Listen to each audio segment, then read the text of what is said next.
aman. 1 miliar, 2 miliar, 3 miliar. Oke, halo teman-teman semuanya. 1.300 orang. Thank you udah luangin waktu hari Sabtu untuk ikut ini.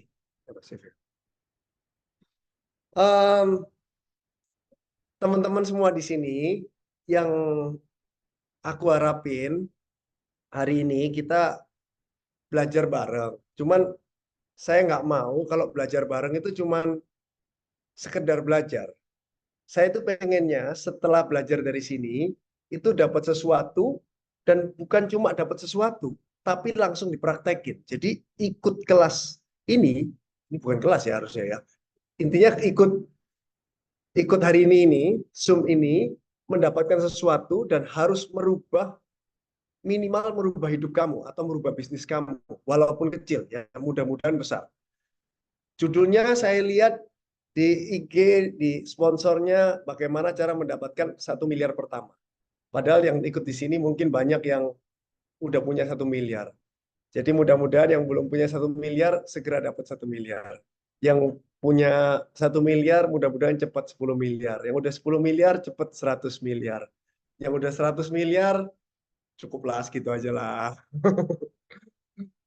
Eh, Sebelum saya mulai, saya pengen tahu yang pernah ikut Zoom meeting ini atau pernah ketemu ikut di kelas saya sebelumnya atau lihat podcast saya itu siapa? Angkat tangan. Angkat tangan. Waduh, banyak amat. Oke. Sekarang pertanyaan kedua. Setelah lihat podcast saya, setelah ikut kelas saya, kira-kira ada perubahan apa nggak? Dan apa yang berubah dari hidup kamu? Apa yang berubah dari bisnis kamu? Dari yang sebelumnya apa, jadi apa? Saya pengen itu, boleh nggak saya dengar? Ada satu orang, nanti saya pilih. Angkat tangan, nanti saya pilih. Tolong sharing. Saya kepingin ini ada 1.300 orang di sini. Selesai dari sini jam 4, itu harus ada action. Action apa yang berubah dari sebelum dengar sama sesudah dengar? Harus ada action yang berubah. Percuma kamu denger-dengerin doang. Orang banyak ngomong di podcast yang jauh lebih bagus dari saya juga banyak. Yang biasa aja banyak, yang keren banyak.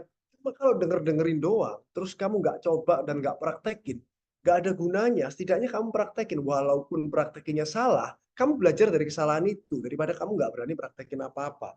Teman-teman, itu jadi perubahannya dia, tadi dia bilang, eh, tadinya jarang ketemu karyawannya, sekarang jadi ketemu karyawannya lebih sering. Itu setidaknya ada perubahan itu. Saya mau itu semua yang di sini tuh harus ada perubahan. Percuma kalau kamu dengerin saya tok. Tetap aja kamu 1 miliar pertama kamu tetap lama. Buat apa gunanya? Saya ngomong-ngomong di sini sampai habis suara saya juga nggak ada gunanya. Buat apa? Saya sempatkan waktu, saya minta please berubah sedikit. Ini saya share screen sebentar.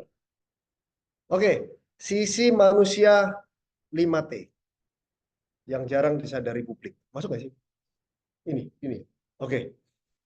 Ini orang ini ngomong terus sisi manusia 5T. Wah, Andrew ini 5T, 5T. Ini yang ngomong 5T itu awalnya kan Bang Hotman ya. Saya juga bingung. Masa 5T? 5T dari mana? Kan belum tentu 5T, bisa jadi lebih kan? Oke, bisa. Pencet ya. Oke, sedikit singkat tentang saya ya. Saya itu banyak orang nanya, Ko Andrew itu anaknya orang kaya. Makanya bisa gitu. Banyak juga yang bilang gitu. Enggak, Ko Andrew mulai dari nol. Orang pada bertanya-tanya, kenapa sih kalian kok kepingin tahunya tentang itu? Kenapa nggak dilihat itu apa yang saya lakukan, apa yang bisa saya praktekkan gitu loh. Kenapa harus julid anak orang kaya atau enggak gitu loh. Oke, tapi karena kepingin tahu saya ceritain deh, saya anak orang kaya atau enggak. Kalau dibilang, saya dulu kan di race waktu saya di Surabaya, saya lahir kan. Saya lahir itu di Surabaya. Kalau liburan itu berarti kalau dekat itu ke Bali. Kalau orang kaya itu kan Sarah, kalau orang nggak punya duit itu, kalau ke Bali naik apa? Dari Surabaya. Naik bis. Biasanya kira-kira 12 jam mungkin ya. Mungkin lebih lah. Kalau orang kaya, naik pesawat.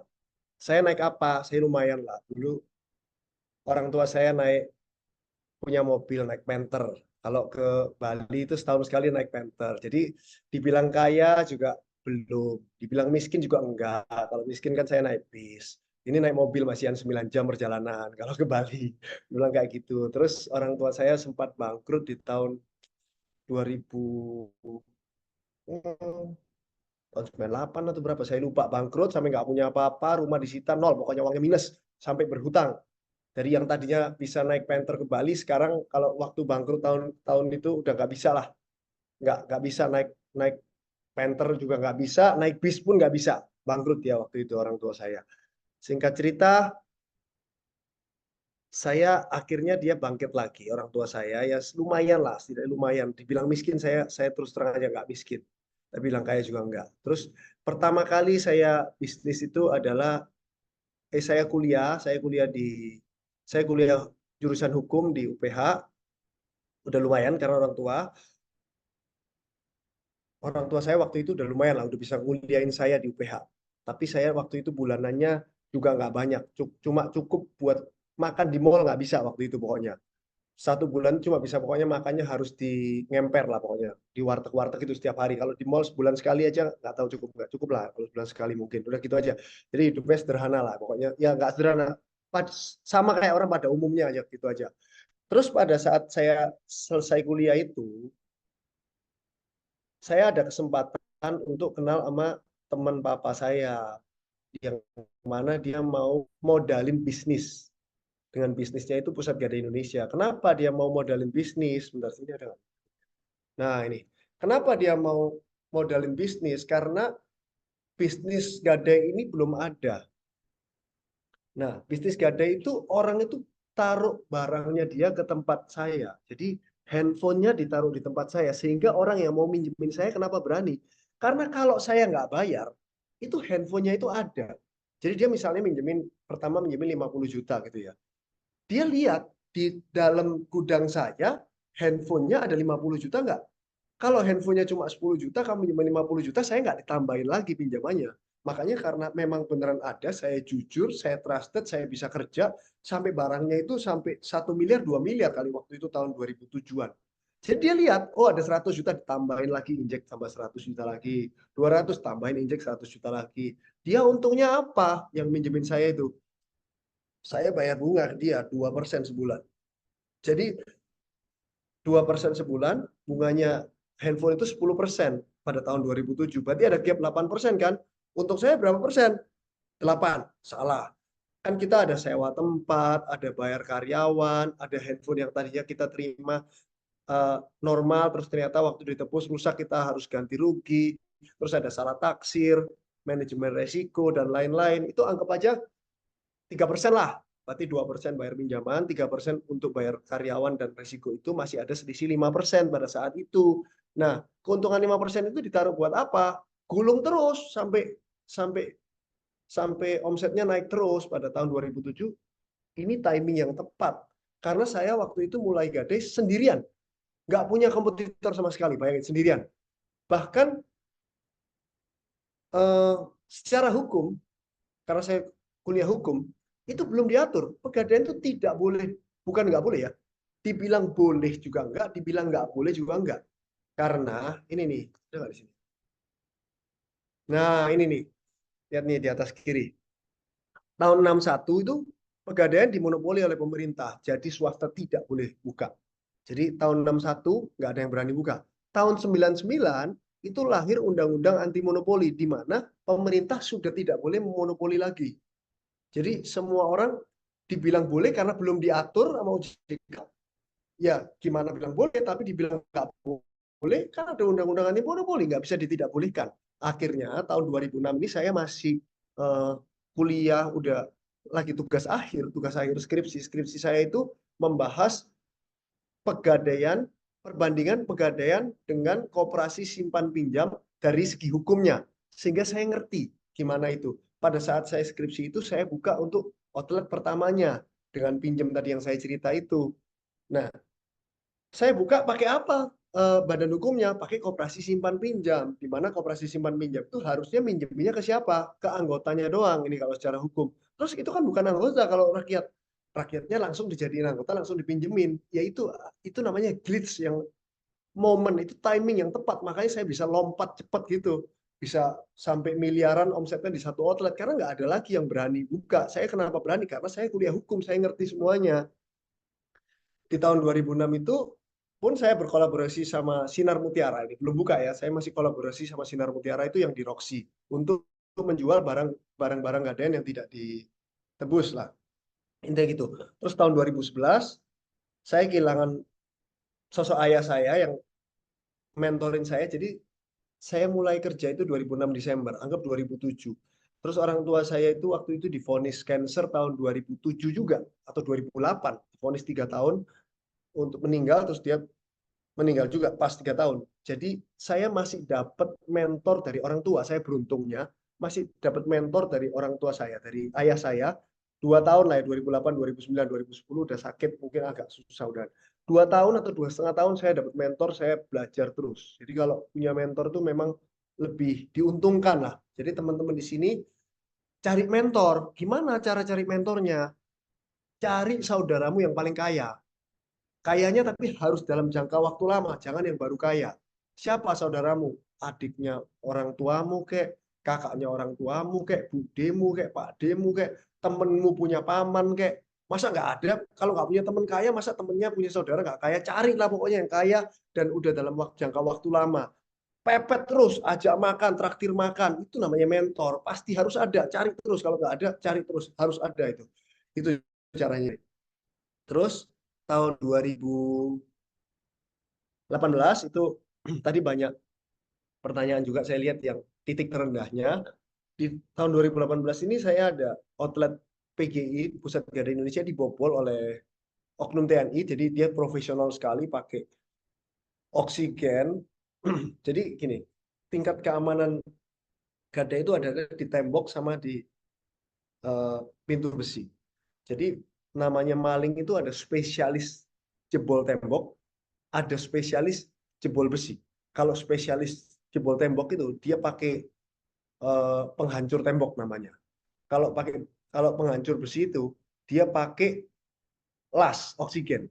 Nah, ini spesialis ini jago banget. Ternyata yang ngambil itu bengkel las. Dia bawa penghancur tembok dan dia bawa penghancur eh, las itulah pokoknya. 5 orang. Minggu pertama dijebol habis satu outlet. Minggu depannya habis lagi satu outlet. 2 minggu lagi habis satu outlet. Wah, kacau. Itu benar-benar terpukul saya. Asuransi ada nggak? Asuransi ada, tapi asuransi kan bayarnya kan nggak secepat itu. Dan nasabah itu kan kalau diganti, namanya kamu gadai HP, kamu diganti HP yang lain. Misalnya gini deh, kamu punya iPhone 15 deh, iPhone 15 kamu pakai, kamu beli kan, kamu beli baru, kamu pakai. Setelah 3 bulan nggak punya duit, kamu gadein. Setelah kamu gadein, saya bilang hilang.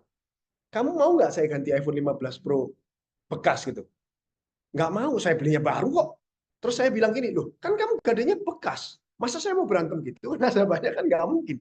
Akhirnya kan yang di cover asuransi apa? Bekas dong pastinya. Kita harus ganti baru. Ya kalau dia mau second, oke nggak apa-apa kalau dia ngerti. Kalau dia minta baru, kita bisa ngomel apa? Jadi kerugiannya udah numpuk-numpuk gitu. Ada yang bilang mau diganti baru. Kalau ada yang bilang enggak, data saya masih di sana, apalah semua, kita dalam keadaan kalah. Akhirnya itu yang menjadi pukulan saya. Dari itu ya belajar banyak, tapi semakin semangat. Stres tapi dapat belajar banyak. Yaitu dengan cara sekarang security-nya udah 24 jam, ada lihat dari termonitor 24 jam dari kantor pusat, ada security, ada alarm yang terbaik kerjasama sama Jepang, sama Polsek setempat. Sejak sekarang udah nggak pernah ada yang jebol udah. Tapi belajar dari tahun 2018 itu. Nah, terus milestone saya berikutnya tahun 2020 nih, COVID. COVID itu gadai juga turun. Orang bilang tuh, wah bisnis Pak Andrew enak nih, COVID semua pada nggak punya duit, semua gadein barang nih.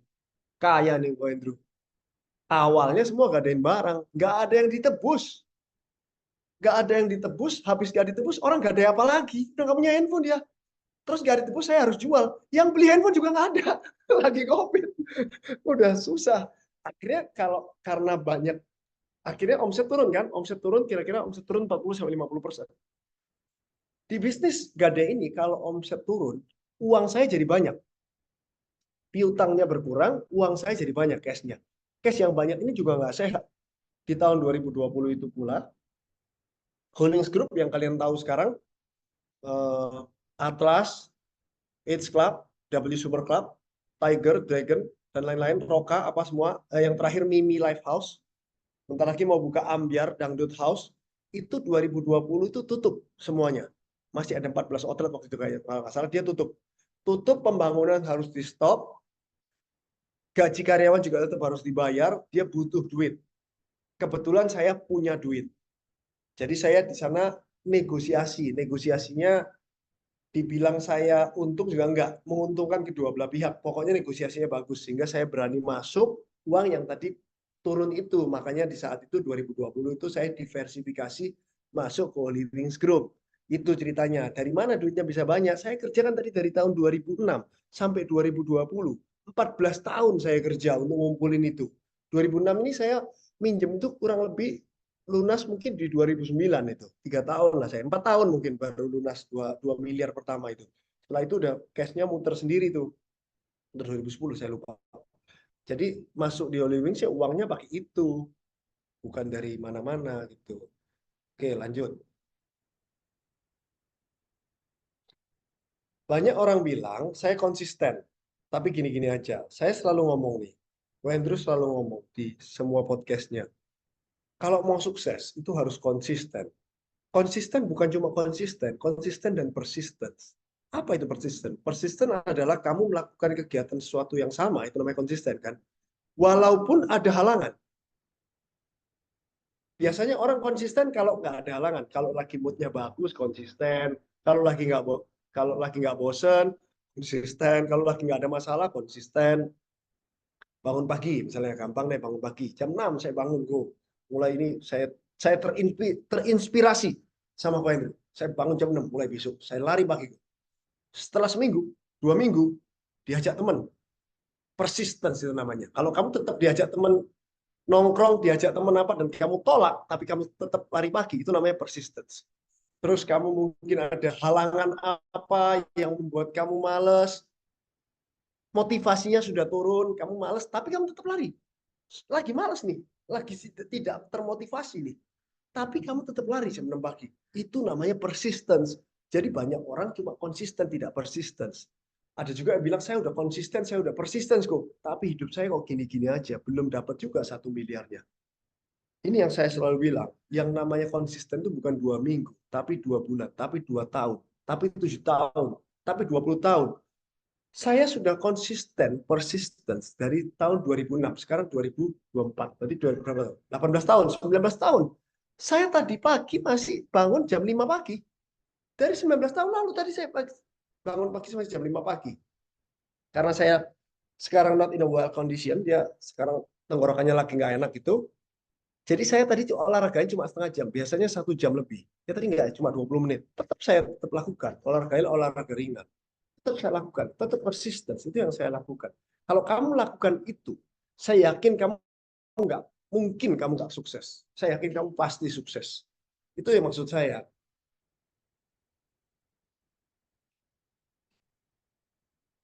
Oke.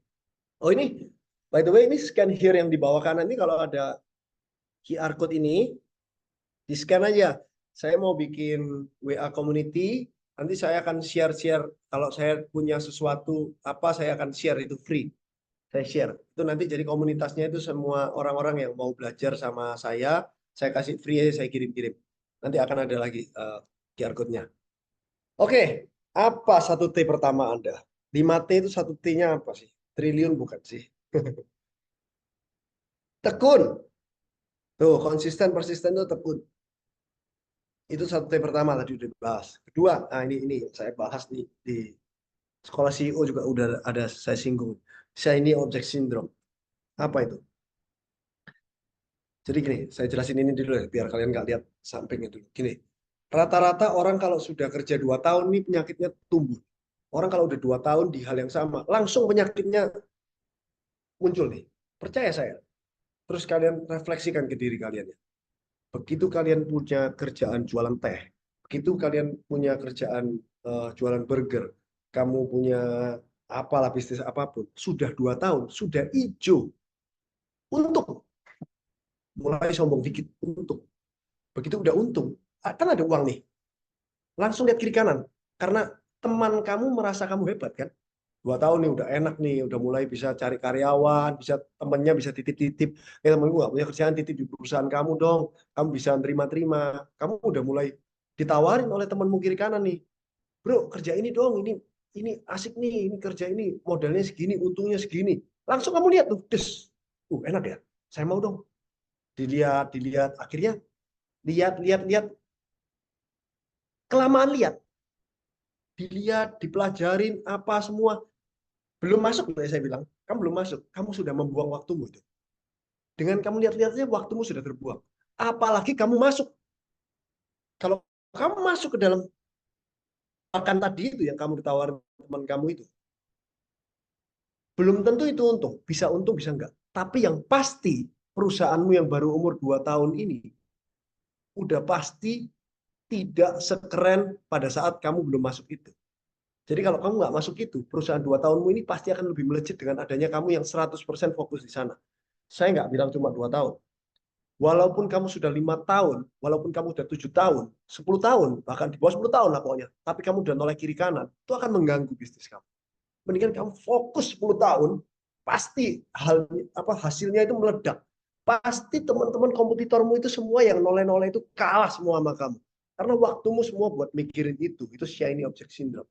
Tuh, baru coba bisnis F&B, lihat medsos kayak bisnis skincare enak, ya kan?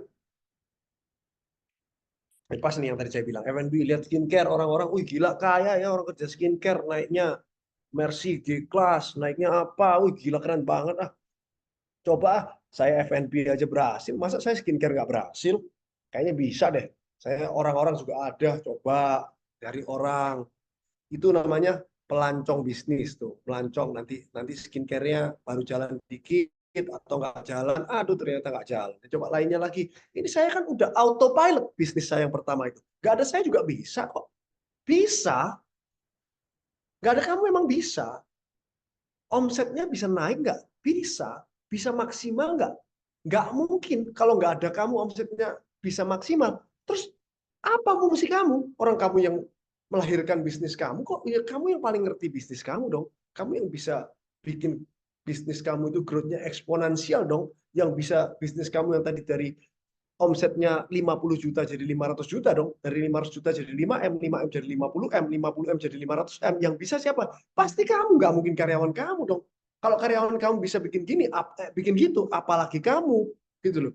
Jadi jangan jangan dilepas bisnis itu menurut saya ya. Kamu harus full in charge di sana. Minimal 10 tahun deh. Udah gila banget.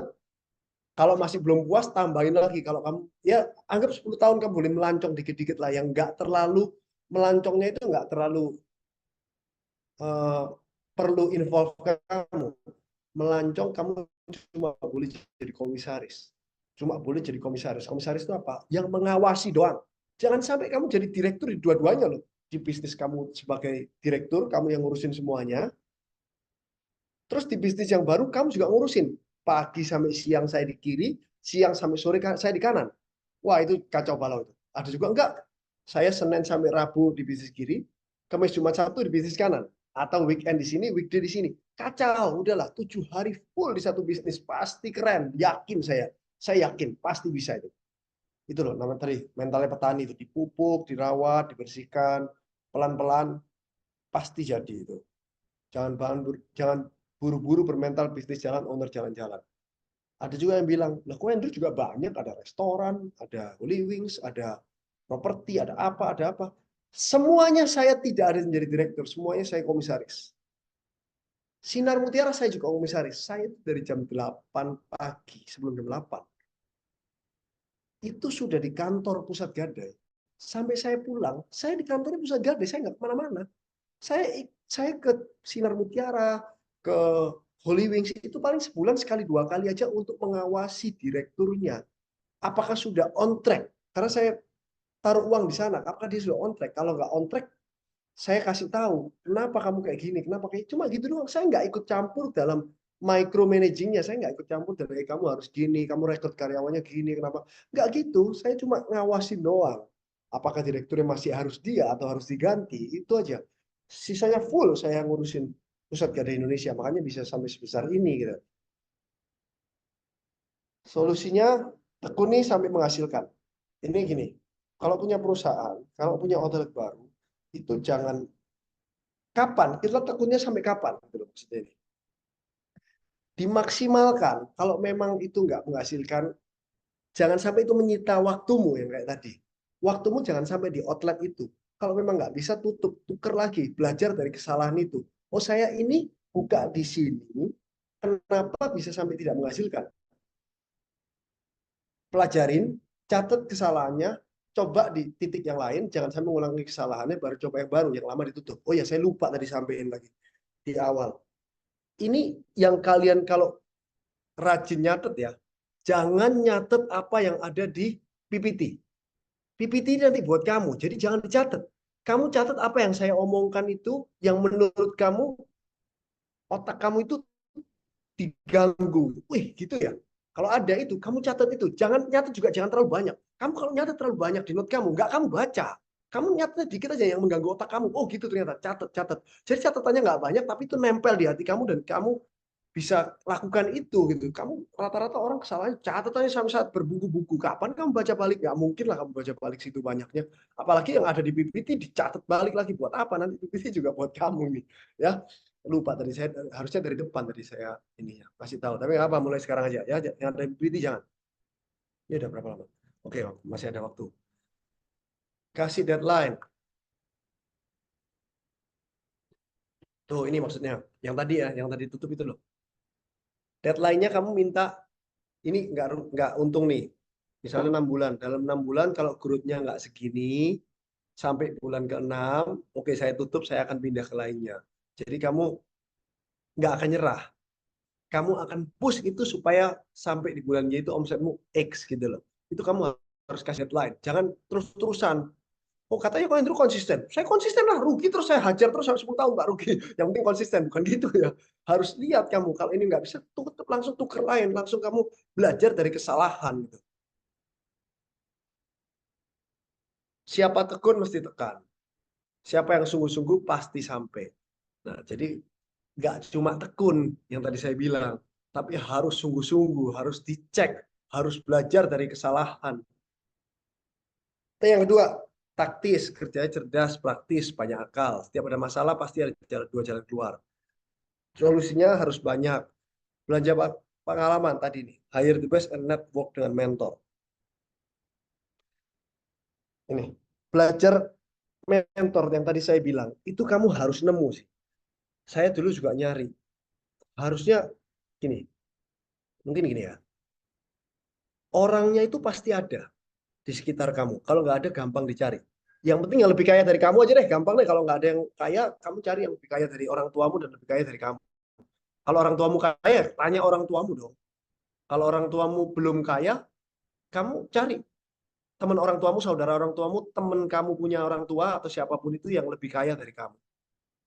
Deketin. Masalahnya, dia belum tentu mau deket sama kita. Gitu kan? Benar nggak? Siapa kamu? Ngapain saya ngajarin kamu? Nah, ini yang harus kamu belajar. Contohnya, belajar di itu, Dale Carnegie itu. Bagaimana cara menjadi pribadi yang menyenangkan? Itu ada. Google gratis semuanya. Nomor satu, saya masih ingat.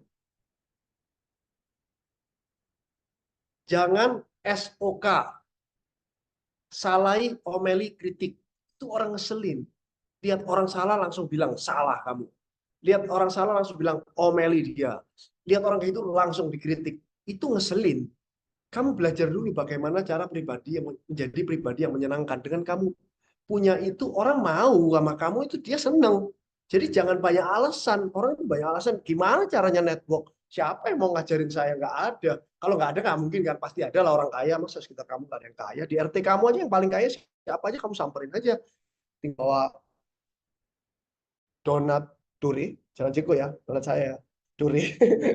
Saya berbuka dari Kemanggisan. Kamu tinggal bawa itu lebih murah dari Jeko. Kamu bawa itu mampir ngobrol-ngobrol. Bilang aja saya inspired, saya kagum dengan Bapak, boleh nggak Pak saya minta waktu setengah jam, 1 jam ngobrol-ngobrol. Kamu ngobrol sama dia pasti bisa.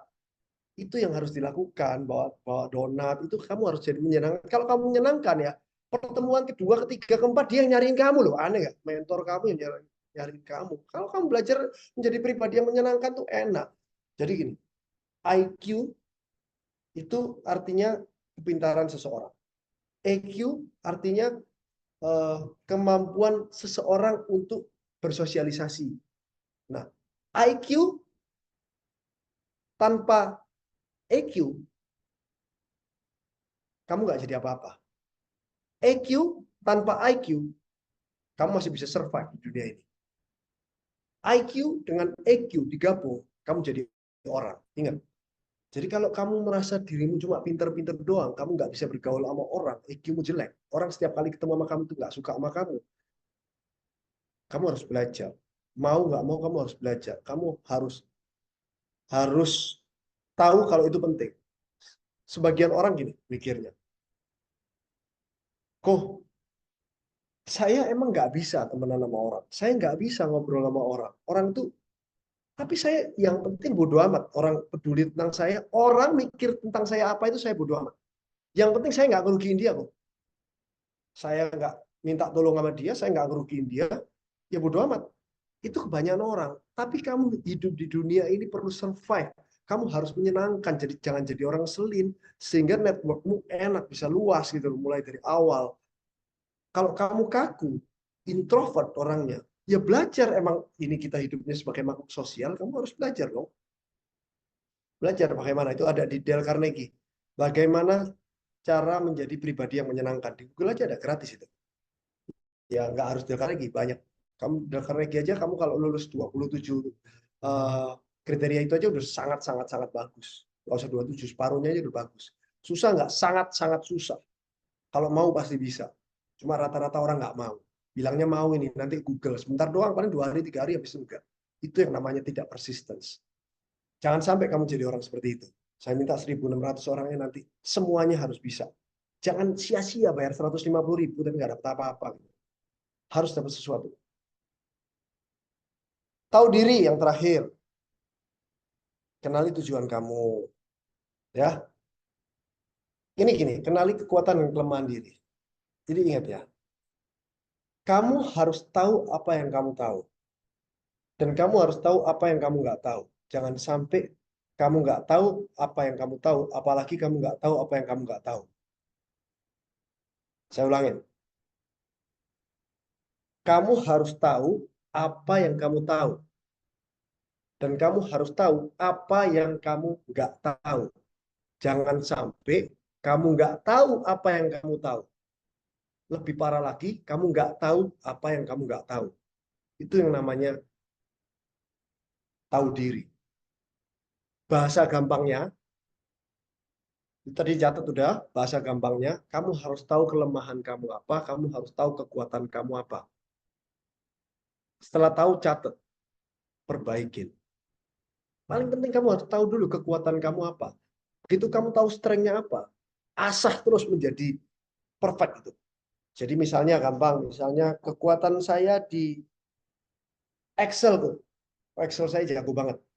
Belajar 10 kali lipat lebih jago lagi. Supaya kamu jadi expert. Jadi kalau kamu ketemu orang kaya yang jago Excel, kamu lebih jago. Biar dia wow. Udah gampang gitu aja. Selain Excel banyak banget. Kamu kekuatannya apa? Saya jagonya main Mobile Legends kok. Boleh. Jadiin kamu pro player. Setidaknya kamu ketemu orang-orang masih wow kamu pro player. Kalau cuma jago gitu-gitu doang buat apa? Apapun yang kamu tahu kekuatan kamu itu asah terus sampai bisa sampai expert. Kalau memang nggak bisa main Mobile Legends sampai pro ya udah berhenti aja. Buat apa? Ya boleh lah main sehari paling 1 jam lah, jangan lama-lama. Kalau nggak bisa pro, kalau pro bilang silakan main terus gitu. 4T, tim. Jadi ini bangun tim. Bangun tim ini pakai waktu.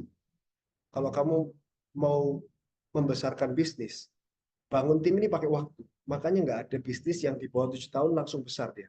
Karena timnya masih baru. Walaupun disuntik dana 100 miliar, suruh langsung kerja. Nggak bisa. Karyawannya baru semua. Gimana nggak masuk akal kamu? Karyawan baru semua disuruh kerja semuanya disuruh kerja dan suka sama kamu.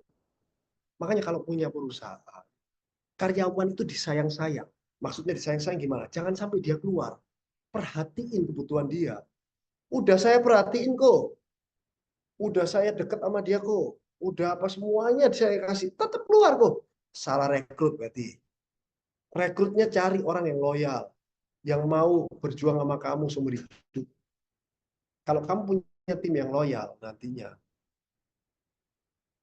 kamu bisnisnya bisa gede. Bisnis kamu, dari bisnis kamu 10M, sampai antara bisnis kamu 10M dengan 100M revenue-nya ya, itu tidak ada hubungannya dengan IQ.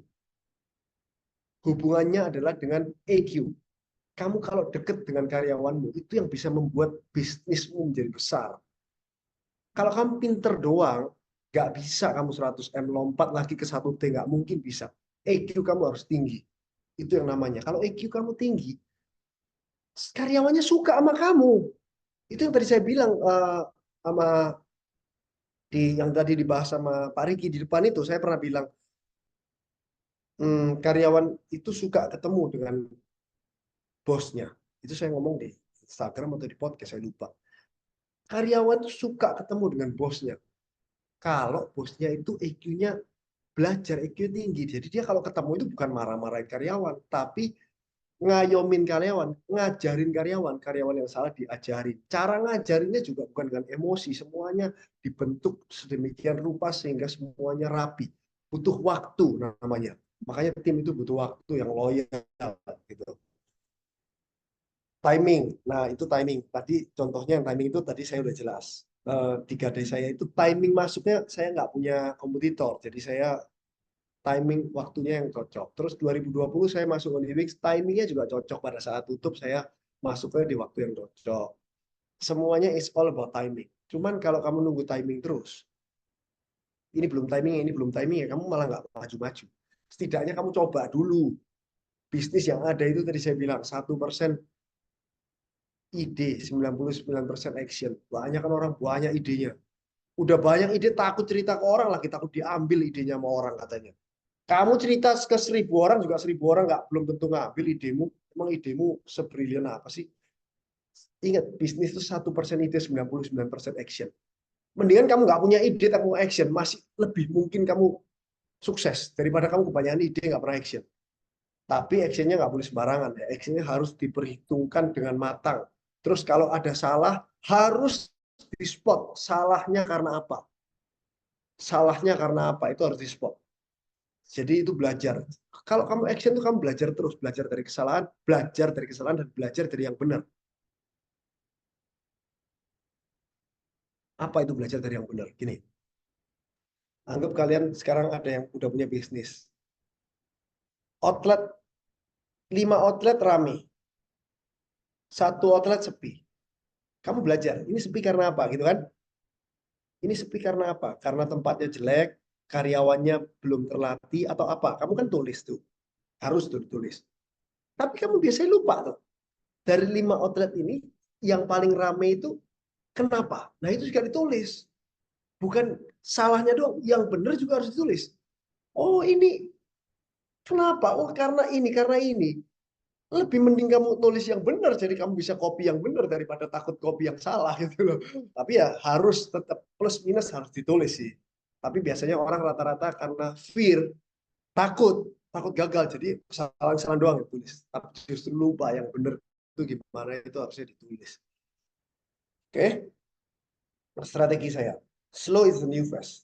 Nih, jangan buru-buru kaya. Alon-alon asal kelakon.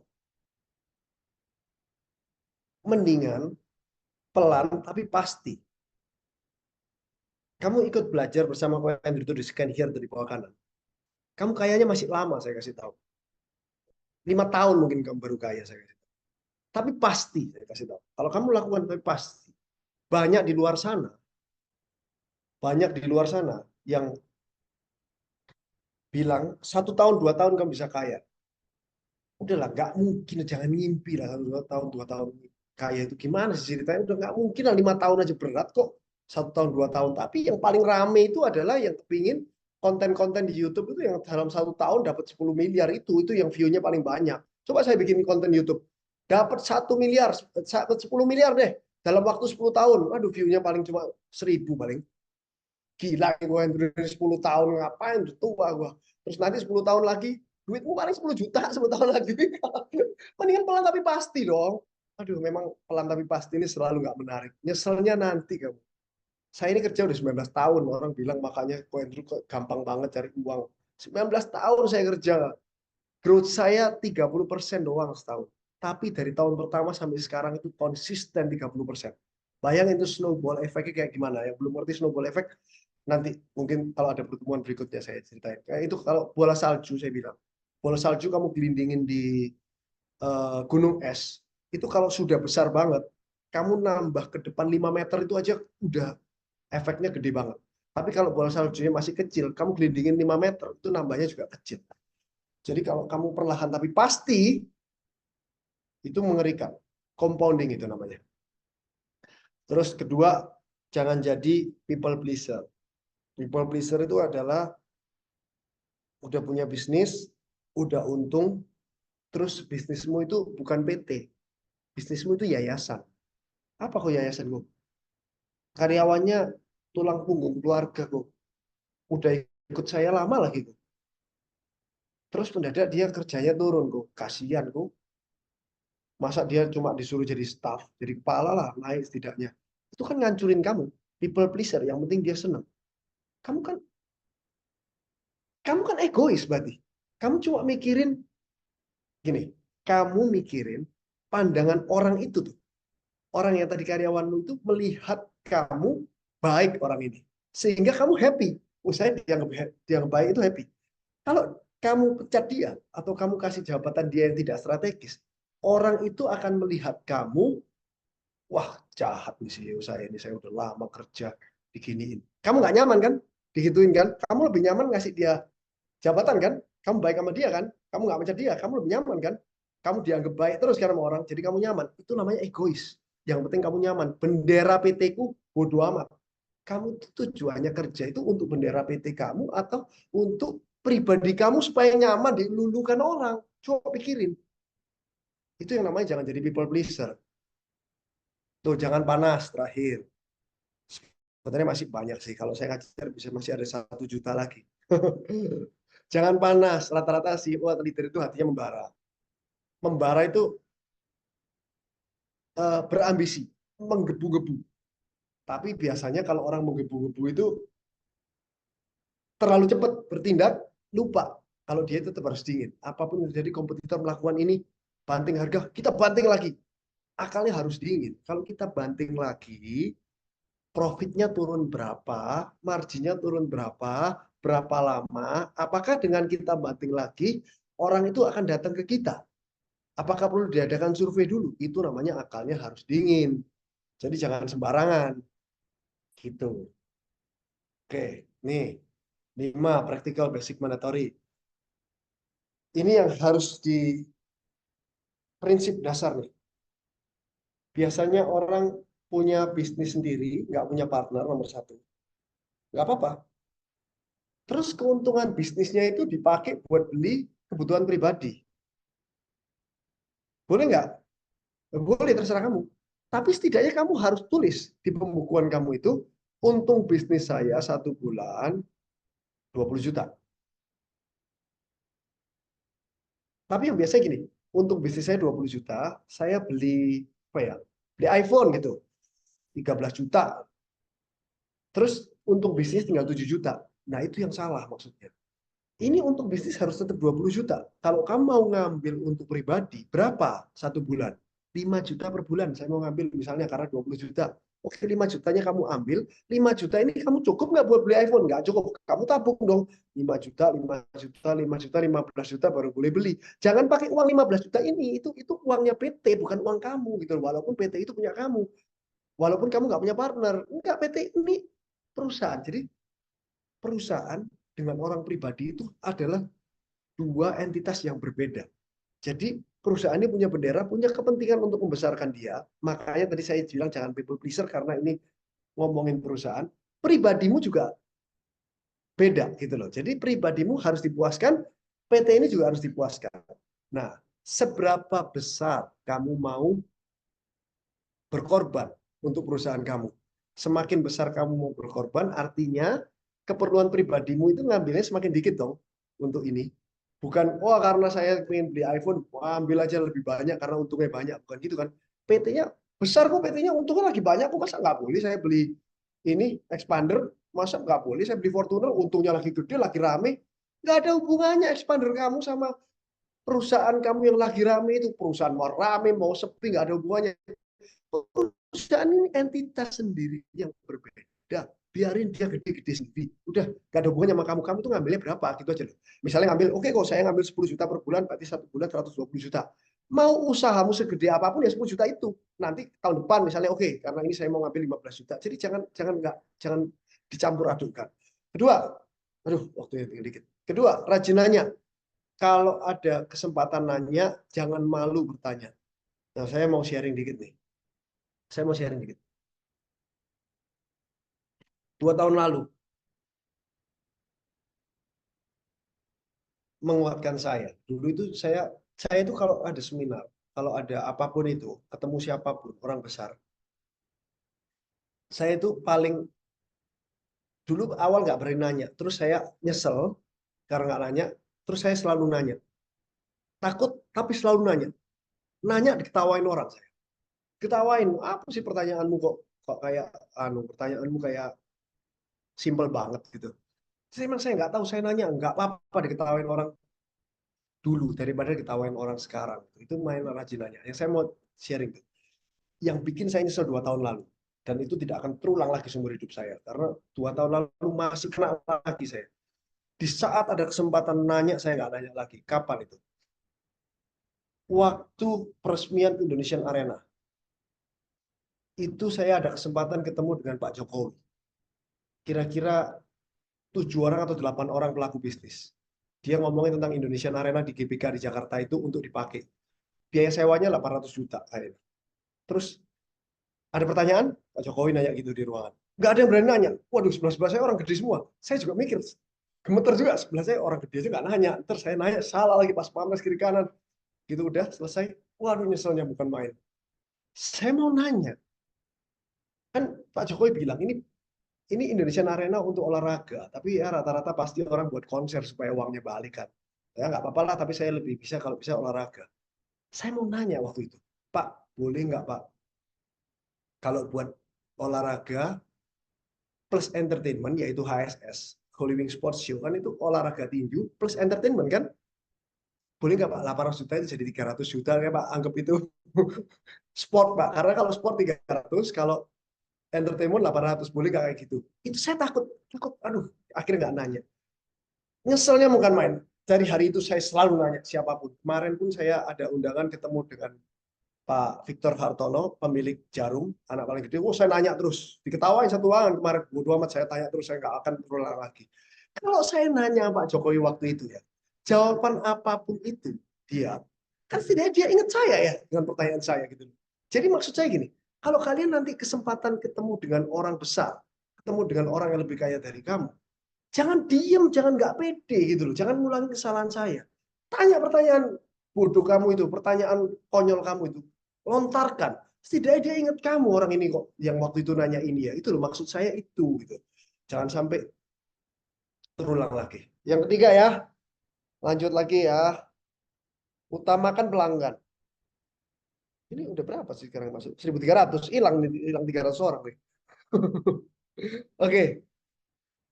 Eh yang ketiga ini utamakan pelanggan ini maksudnya gini. Ada pertanyaan, kita itu harus gimana ke pelanggan? Harus seperti apa ke pelanggan gitu kan? Harus dikasih diskon atau dikasih gratis atau dikasih murah atau semua pelanggan kita samakan. Gini, kamu itu eh bayangkan pelanggan kamu ini teman kamu gitu. Jadi gini, kalau teman kamu makan di restoran kamu kan bayar tuh, ya kan? Atau kamu punya bengkel. Teman kamu masuk bengkel kamu, kan bayar tuh. Nah, teman kamu itu mau ngapain yang kamu kasih gratis, kira-kira? Misalnya, teman kamu datang doang ke tempat kamu, ke bengkel kamu, ngecek angin doang gitu. Kamu karena teman kan nggak kamu tagih. Harusnya ke pelanggan kamu juga gitu. Jadi pelanggan kamu itu batasannya itu sama seperti kayak teman kamu gitu. Sehingga pelanggan kamu itu semua rasanya jadi rasa teman. Di saat pelanggan kamu merasa seperti teman, pelanggan kamu itu nggak kemana-mana.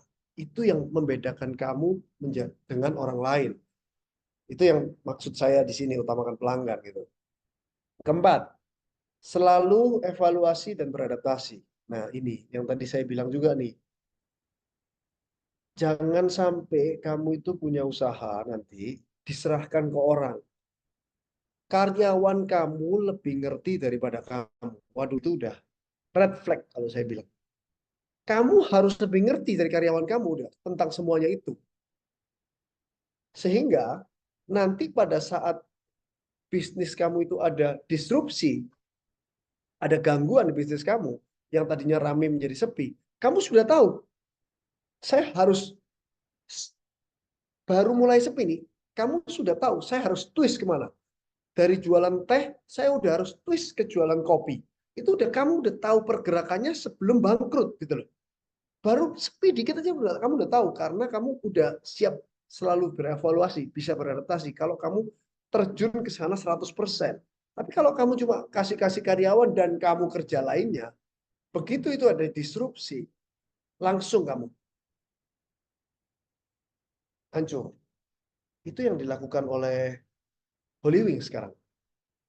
Holy Wings itu tempat bar and lounge restoran di Jakarta ya. Karena adanya Holy Wings, itu semua orang berlomba-lomba di PIK itu ya, di PIK Pantai Indah Kapuk, Jakarta Utara. Semua orang berlomba-lomba bikin bar and lounge. Semuanya banyak banget pakai nama-nama binatang semuanya. Apalah kelinci lah apa gitu-gitu kan, naga lah apa gitu, nggak tahu lah banyak banget tuh. Terus kan akhirnya kuenya kebagi kan, karena semua melakukan hal yang sama. Tapi karena Holy Wings ini ownernya involved 100%, dia nggak kehilangan akal. Dia baru buka sekarang Mimi. Mimi itu konsep bar Mandarin yang full Mandarin lagunya. Terus desainnya full Mandarin, belum ada di mana-mana. Apakah masih Holy Wings? Masih. Jualannya masih sama, makanannya masih sama, karyawannya masih sama, eh, gedungnya masih sama, lampu-lampunya masih sama. Cuma karena dia adaptasi, langsung semuanya kesedot. Karena dia tahu dia gamenya di sana. Si Holy Wings ini nggak tergiur dengan kerjaan lain, sehingga dia fokus pada saat ada disrupsi. Itu disrupsi loh, terlalu banyak kompetitor yang main di bidang yang sama itu disrupsi. Langsung dia twist ke Mimi. Mimi sekarang nggak bisa masuk. Kalau ya istilahnya udah kayak, kalau kamu nggak kenal nggak bisa masuk lah, penuh terus setiap hari pokoknya. Itu cuma di twist gitu doang, twist lagunya, twist lampunya jadi yang lampu kuning jadi merah sehingga Cina-Cinaan udah gitu gitu doang. Jadi dia bikin something new. Nanti kalau mungkin Miminya udah sepi atau apa nanti ke depan dia udah siap. Bulan depan udah buka Ambiar Live House di mana itu dangdut kelas atas. Belum ada. Dia udah siap. Dia udah siap. Apapun itu disrupsinya dia udah siap. Itu yang harus dilakukan. Kayak misalnya saya ngomong pegadaian saya deh, pusat gadai. Sekarang itu 1.000 outlet. Pasti ada yang tidak nebus handphonenya. Kalau nggak nebus, masuknya di Sinar Mutiara. Barang yang masuk di Sinar Mutiara itu, reseller kita itu ada ribuan, bayangin. Dari seluruh Indonesia, reseller kita itu ada ribuan. Reseller itu orang yang beli handphone untuk dijual kembali. Nah, Sinar Mutiara itu memang khusus untuk reseller, nggak bisa untuk end user. Modalnya berapa? Paling kalau 5 itu kalau satu bijinya 1 juta, 2 juta, ya mungkin 10 juta lah ya. Modal 10 juta itu banyak orang yang udah dari 10 juta jadi 1 miliar, jadi 10 miliar, bahkan itu ada. Kerjanya berapa tahun? Nggak setahun 2 tahun. Dia udah kenal saya juga udah 5 tahun. Yang dari 10 juta ke 10 miliar ya mungkin udah 7 tahun, 8 tahun mungkin saya waktu itu ketemu. Ada orangnya di sini deh namanya. Cek tuh. Tadi dia udah saya repost. Dia masuk juga. Dulu kenal saya nggak nyampe 7 juta paling. Sekarang udah punya rumah, udah punya mobil, udah punya moge. Jual belinya ya di Sinar Mutiara doang dia. Dari pertama kali beli 2, sekarang sekali beli 500 biji setiap bulan. Diajarin semua di Sinar Mutiara itu. Terus karena terlalu banyak pedagang dan terlalu banyak barangnya lebih banyak, pedagangnya kan harus tambah terus tuh. Barangnya makin banyak karena outletnya banyak. Terus apa yang saya harus beradaptasi nih? Artinya saya nggak boleh fokus ke elektronik doang. Kenapa? Kalau elektronik doang, nanti banyaknya terlalu banyak, pedagangnya kalau nggak bisa ngikutin, akhirnya banyak barangnya itu nggak bisa lepas, nanti ya. Nggak bisa kejual dengan cepat gitu. Kalau nggak bisa kejual dengan cepat, ada sisa barang itu yang menjadi jelek. Saya adaptasi dengan apa? Udah setengah tahun ini Pusat Gadai Indonesia terima emas. Kenapa nggak fokus di elektronik lagi? Elektroniknya kita slow down sedikit karena pedagangnya pertumbuhannya belum sebesar itu. Sekarang kira-kira ada yang belanja mungkin 1 bulan ada 600-700 pedagang dan setiap bulan nambah terus yang daftar. Semakin banyak pedagang yang daftar nanti elektroniknya akan dikembangin terus gitu. Tapi sementara saya mau terima emas, adaptasi dulu karena jual emas sangat gampang. Satu hari mau jual 1 triliun emas juga gampang gitu. Tapi kalau kamu mau jual 100 miliar handphone aja dalam sehari mana bisa? Pedagangnya nggak kuat, harus riset dulu, harus di apa lengkapin chargernya dulu. Kalau rusak harus dibetulin dulu kan butuh waktu. Kalau emas tinggal lebur, mau 1 triliun dilebur juga jadi duit. Makanya sekarang adaptasi saya. Kalau saya nggak in charge, karena sudah 19 tahun saya serahkan orang, saya lihat ada kondisi kayak gini, mati. Mati langsung, bisnis saya mati. Dan sekarang itu, karena saya in charge, saya tidak akan mati. Terus lihat masalahnya, spot masalahnya, cari solusinya. Spot masalahnya, cari solusinya. Itu yang harus terjadi. Makanya saya bilang jangan toleh-toleh. Terakhir, cari lingkungan yang mendukung. Tadi udah disebut. Lingkungan mendukung itu gimana? Contohnya ini deh, tadi kan ada apa barcode tuh.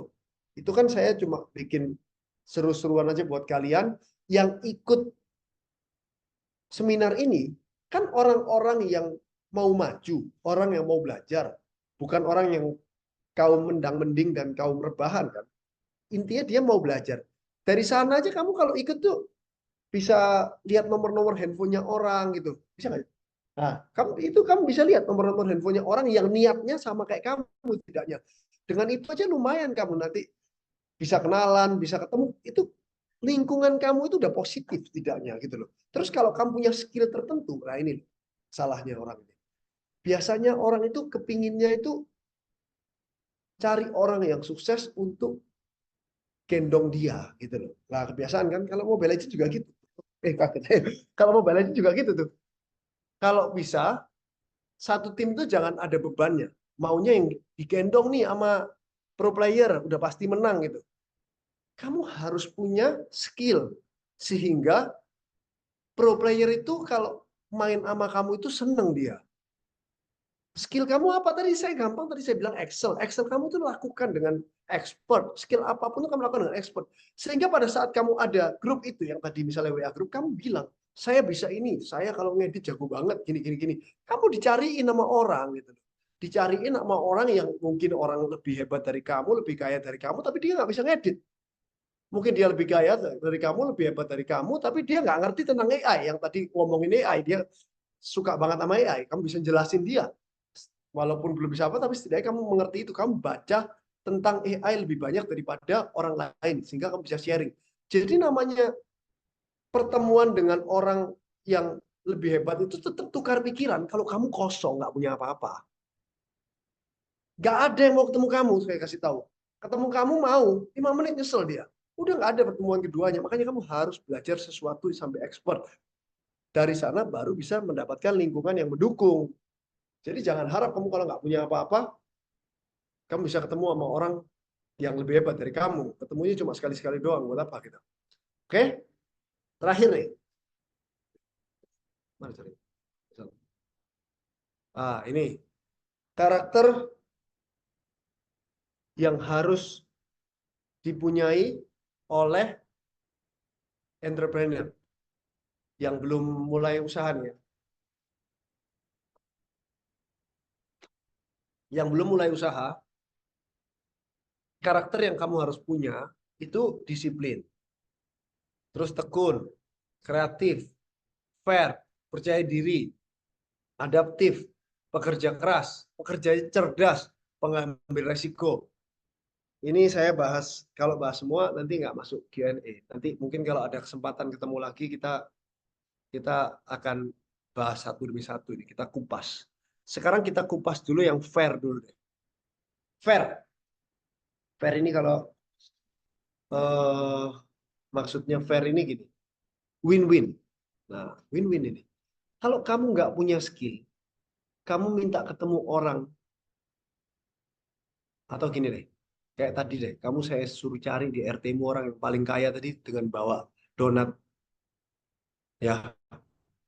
Terus kamu ketemu dia bawa donat, terus kamu minta belajar dari dia, tapi kamu nggak punya skill apa-apa. Setidaknya kamu punya pengetahuan yang kira-kira nih, orang kaya itu sudah umur 50, ya kan?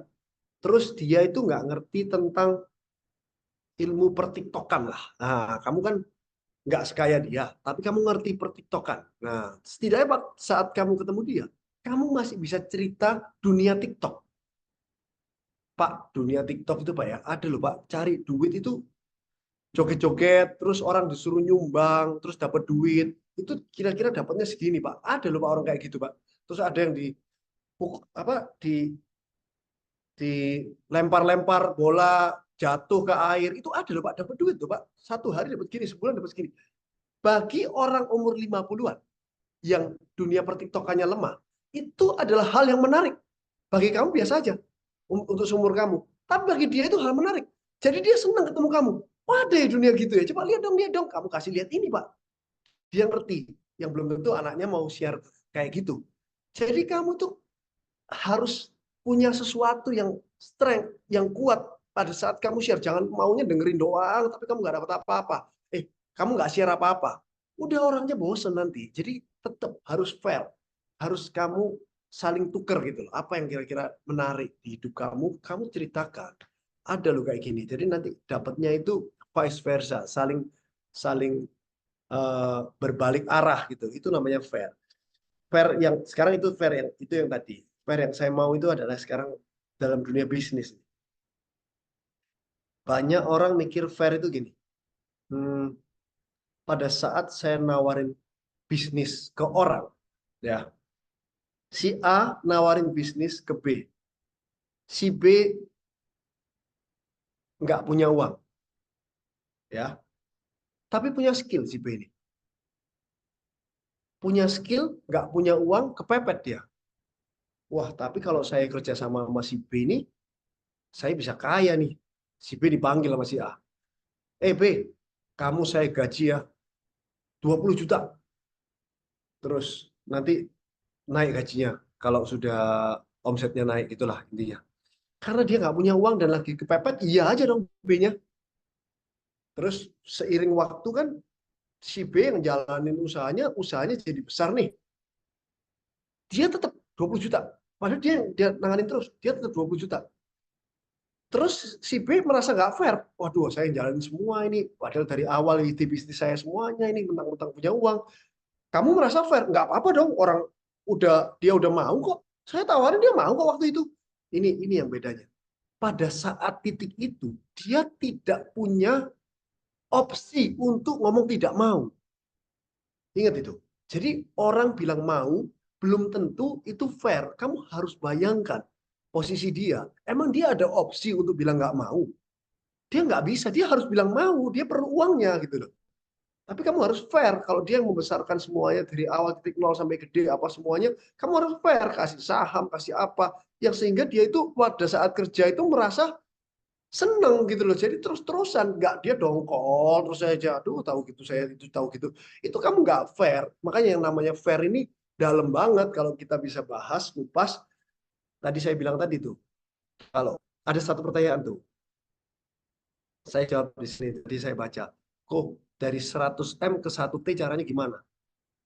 Nggak bisa pakai IQ itu. Kepintaran orang 100M sama 1T itu sama, saya kasih tahu. Bedanya di EQ-nya dia. EQ-nya dia mikirin orang. Gimana caranya orang bisa gede. Sehingga kamu dari 100M baru bisa ke 1T. Itu caranya gitu. Dia punya orang-orang semua yang ikut sama dia. Dan seneng ikut sama dia. Dan puas ikut sama dia. Itu yang buat dia bisa jadi 100, jadi 1T tadi. Ya, sudah terjawab satu ya tadi Bapak siapa tadi yang tanya. Kira-kira gitu. Jadi jangan mengandalkan IQ terus, tapi EQ. Oke, saya rasa pembahasan ini cukup.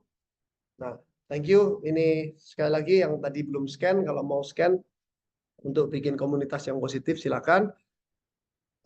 Terakhir, mungkin semoga yang kalian dapatkan hari ini bukan cuma dapat doang, tapi dilakukan. Oke, kalian chat ya, saya tanya ya. Pertanyaan saya gini, apa yang kalian dapat hari ini? Kalian jawabnya, kata-kata pertamanya harus dengan kata-kata ternyata. Apa itu ternyata? Ternyata itu artinya dari yang kamu belum tahu, akhirnya kamu tahu. Makanya ternyata. Ternyata EQ itu lebih penting dari IQ. Itu artinya kamu sebelumnya nggak tahu kalau EQ itu penting. Kamu kira yang penting itu IQ gitu loh. Jadi kamu tulisnya sekarang, ternyata EQ itu lebih penting dari EQ. Kalau kamu tahu itu, setidaknya kamu hari ini nggak sia-sia kamu ikut kelas berjam-jam dengan saya. Ayo, silakan tulis. Ternyata apa? Setelah kamu dengerin saya ngomong 1 jam 20 menit, 80 menit saya jawab-jawab. Ternyata bisnis itu nggak bisa sendiri. Ternyata sukses butuh konsisten dan persisten. Ternyata konsisten tidak hanya 2 tahun. Ternyata bisnis itu adalah bagaimana manajer diri. Ternyata dunia tidak selebar daun kelor. Ternyata bisnis itu harus fokus, tidak boleh bercabang-cabang. Ternyata IQ orang 100M 1T nggak jauh beda. Oke, kalau kamu sudah tahu ternyata ini, itu setidaknya ya puas lah. Setidaknya kamu dapat sesuatu lah hari ini. Jangan sampai kamu nggak dapat apa-apa. Terakhir, kalau udah dapat sesuatu, plannya apa? Sekarang kamu tulisnya gini.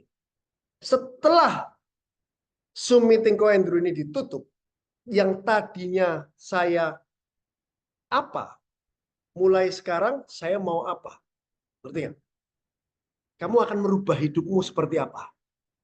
Yang tadinya saya cuek, contoh ini ya, yang tadinya saya cuek sama orang, bodoh amat, orang nggak suka sama saya, sekarang saya peduli itu dan saya mulai belajar untuk menjadi pribadi yang menyenangkan mulai hari ini. Itu kalimat yang saya mau dengar, tapi bukan yang saya omongkan. Maksudnya, kamu mau berubah jadi apa gitu. Ayo tulis dari semuanya tanpa terkecuali. Kalau kalian nggak berani ngomong lewat cam atau ketemu, setidaknya berani ngetik keyboard warrior kalian. Mau apa? Semenjak hari ini, yang tadinya ngapain, sekarang mau ngapain?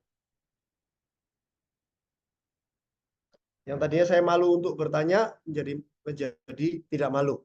Saya mulai hari ini, saya mau cari mentor. Saya mau lebih konsisten, mau baik-baik dengan tim. Tadinya masih malu, sekarang gaspol. Mau jadi pribadi yang menyenangkan. Mau take action.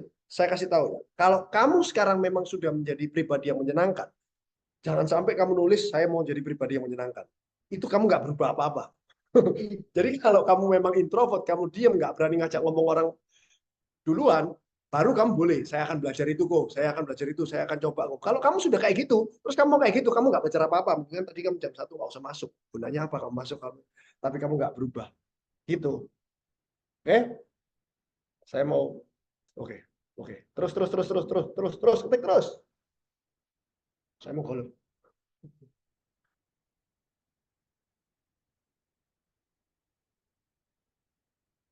Oke. Ini yang scan. Jadi gini.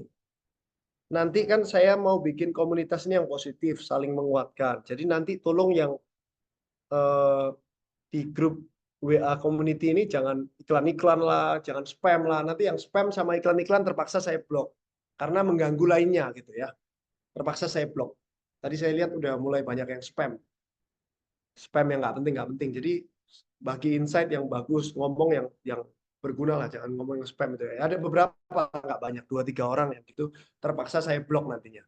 Demi kelangsungan teman-teman ini, saya mau bikin community yang positif, saling menguatkan, saling mengingatkan, harus konsisten pada saat drop, saling ingatkan. Oh iya, ini sebelum question and ask, saya mau jelasin. Banyak juga yang nanya gini, gimana kalau kita lagi drop kok? Gimana kalau kita lagi bosan? Gimana caranya gimana caranya kita menanganin itu, Bos. Bagaimana caranya kita tetap semangat, tuh. Ini saya mau kasih lihat kalian ya. Gimana caranya? Itu pertanyaan yang muncul terus nih. Saya ini gambarin. Jadi gini teman-teman. Saya tanya ya. Kamu pernah nggak pada saat kamu sekolah, kamu bosan sekolah? Pernah, ya kan? Terus kamu pada saat sekolah, kamu ini apa semangat sekolahnya? Pernah. Sekarang yang saya tanya, pada saat kamu sekolah, terus kamu bosan sekolahnya, yang ngundang bosan itu siapa? Yang ngundang kebosanan datang ke dalam dirimu itu siapa? Nggak ada. Nggak ada, saya nggak undang. Tapi mendadak aja hari ini lagi bad mood, lagi males, lagi bosen. Ya kan? Terus bosennya itu terus-terusan atau nanti ada saatnya kamu mendadak nggak bosen, mendadak semangat. Sekarang saya tanya lagi, yang ngusir bosen siapa? Nggak ada sih. Saya cuma ya udah bosen sehari dua hari, mendadak hari ketiga bisa semangat lagi, nggak tahu kenapa ya. Nah ini yang saya gambarkan. Di kerjaan juga gitu. Kalau sekolah bisa gitu, kenapa kerjaan nggak bisa gitu? Udah pasti sama. Namanya hidup itu sama. Gitu loh. Ini ya, gini. Lihat nih. Ini kalau titik titik titik normal manusia di sini normal. Ini titik semangat atau happy gitu ya. Ini titik di bawah itu adalah garis bosan atau bad mood ya, stres gitu ya. Nah, pada saat kamu normal ini saya ganti warna dulu. Mana jadi? Oh ini ya, biru aja deh. Oke. Pada saat kamu garis normal ini, terus kamu nanti kan gini nih normal rata-rata. Terus kamu nanti bad mood mendadak. Apakah kamu itu bisa bad mood terus-terusan? Saya tanya. Orang bad mood mana bisa terus-terusan? Pasti otomatis nanti mental sendiri ke atas. Demikian pula juga pada saat kamu nanti happy. Pada saat kamu happy di atas, bisa nggak kamu di atas terus happy terus? Nggak bisa, kamu nanti juga akan pasti di normal terus. Jadi, jawabannya begini maksud saya. Kalau kamu udah pernah ngalamin sekolah, kamu tahu bosan itu bisa datang, bisa pergi, happy itu semangat itu bisa datang, bisa pergi. Pada saat kamu di tempat di bisnis kamu, pada saat kamu nanti bad mood dan bosan, jalanin itu, lewatin itu karena itu adalah normal pace. Tapi pada saat kamu bosan dan bad mood, jangan emosi ke karyawan kamu. Jangan mengambil keputusan yang tepat. Pada saat kamu happy, juga jangan mengambil keputusan yang penting. Bahaya nanti terlalu berlebihan. Jadi kamu harus tahu ini euforianya gimana. Jadi tetap harus kepalanya dingin. Sekali lagi, pada saat kamu stres atau happy, tetap kepalamu harus dingin. Tetap kamu harus berpikir di area sini. Dan jangan khawatir, kamu tidak akan stres selamanya, kamu tidak akan bad mood selamanya, kamu tidak akan bosan selamanya, demikian pula juga kamu tidak akan semangat selamanya dan tidak akan happy selamanya. This is the normal life. Dan semuanya ini akan berakhir juga. Oke, saya rasa cukup dari saya hari ini. Semoga kalian semuanya mau melakukan. Thank you teman-teman. Silakan dari Q&A-nya. Halo, Kak Sabil bisa? Halo Kak, ya. Halo Oke. Sabil. Halo Kok. Halo. Gimana kabarnya? Baik. Siapa? Sabil, Siap. sebelum kamu nanya, saya minta dua tadi ya. Ternyata apa? Eh, 2 poin nih Kok. Ya, ternyata apa? Tadi yang saya suruh ngetik itu. Ternyata setelah kamu 80 menit ini, 90 menit nih. Setelah 90 menit kamu dapat apa ini? Ternyata apa?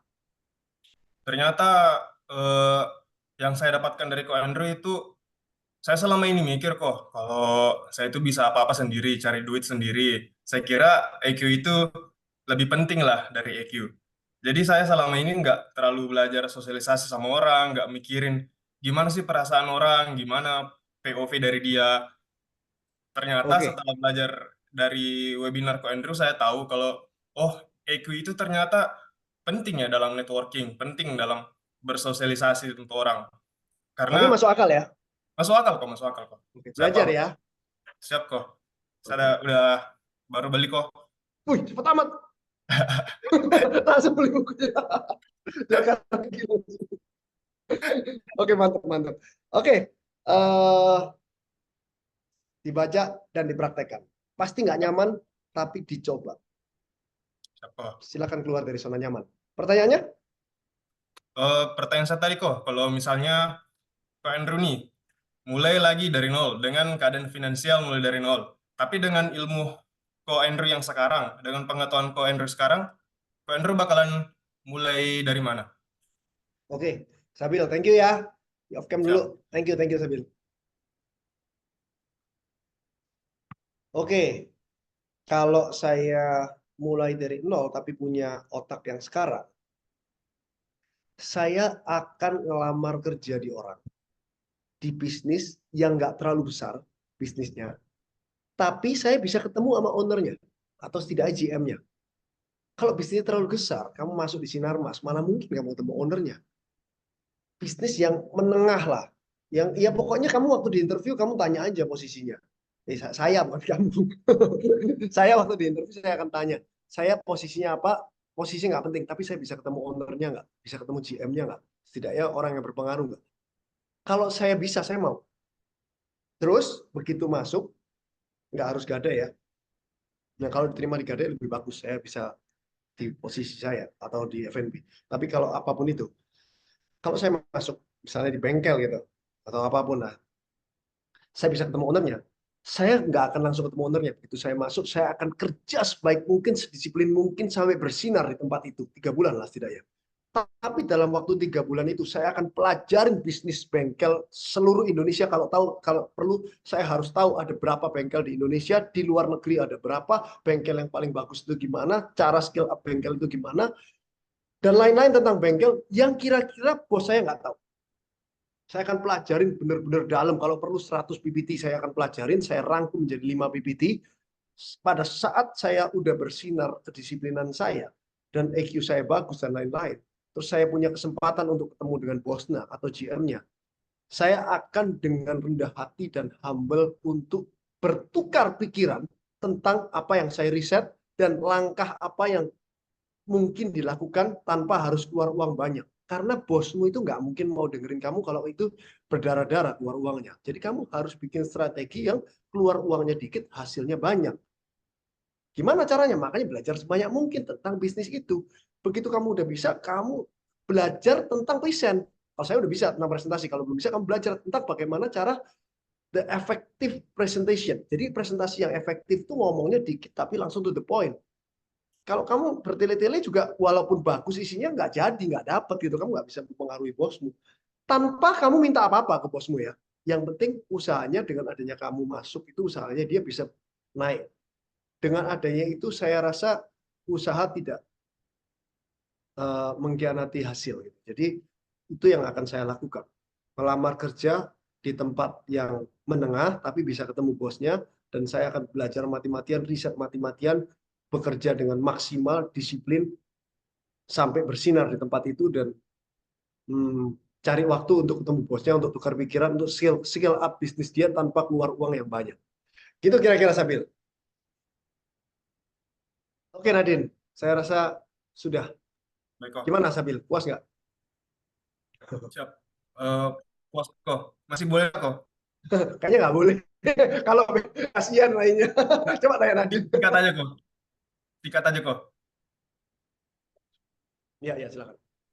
5 buku yang paling berdampak di hidup Ko Andrew apa? Oke, banyak amat. Satu aja deh. Psychology of Money. Bagus.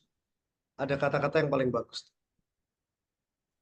Siap kok. Dia, kalau kamu nggak ngerti tentang uang, kalau dia investnya benar, kamu akan ngikutin dia. Kalau dia investnya salah, kamu nggak akan ngikutin dia. Padahal dia belum tentu benar, dia belum tentu salah. Itu yang menjadi patokan orang pada umumnya, bahwa orang yang investnya benar ini pasti benar semuanya. Nah itu, kamu coba buku Psychology of Money, ada bagian yang itu keren banget. Terus ada lagi di Psychology of Money, dia bilang nobody is crazy. Teman-teman kamu itu kamu ketemu, kan punya teman kaya, punya teman biasa aja kan. Terus kamu lihat nggak ada temenmu yang kaya tapi pelit? Ada kan, banyak banget. Kamu bilang dia gila nggak? Gila. Terus orang kaya lihat kamu boros. Orang kaya lihat kamu apa? Gila kamu. Sebenarnya apa? Nobody is crazy. Jadi tergantung dia di raise sama keluarga yang kayak gimana. Jadi nggak ada yang gila itu. Bacalah bukunya, keren banget. Oh iya, kalau baca buku, saya bilang teman-teman, tidak boleh sekali ya. Baca buku sekali itu kamu nggak dapat apa-apa, saya kasih tahu. Kamu dapat ilmunya pada saat kamu baca pengulangan yang kedua. Jadi sekali itu cuma supaya otakmu kebuka. Kedua kamu baru baca pelan-pelan. Gak ada gunanya lah kamu kalau baca buku sekali. Jadi teman-teman yang punya buku baru dibaca sekali, coba baca lagi. Pasti keren hasilnya. Oke, Sabil ya. Siap kok. Thank you ya, Sabil ya. Kasih banyak kok. Yo. Oke, Oke. thank you so much Kak Sabil ya. Thank you so much Kak Andrew sudah menjawab. Oke, kita cari lagi penanya yang lain. Oke. Dari Kak Yusril.